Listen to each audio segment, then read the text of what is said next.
Nothing really matters to me except a laser, he says in a Dr. Evil inflection.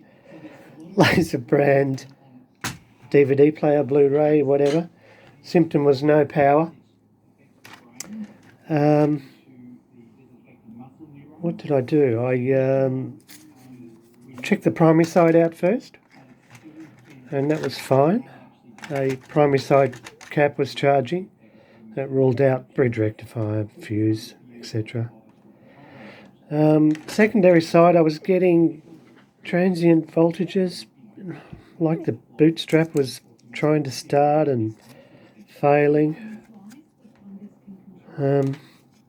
Anyway, I pulled a couple of caps. I couldn't test them in circuit, and ended up, I think the third thing I checked was high frequency diode here. Turned out to be a Schottky. Turned out to be a Schottky. I assume the S is for Schottky. 3 amp, 100 volt.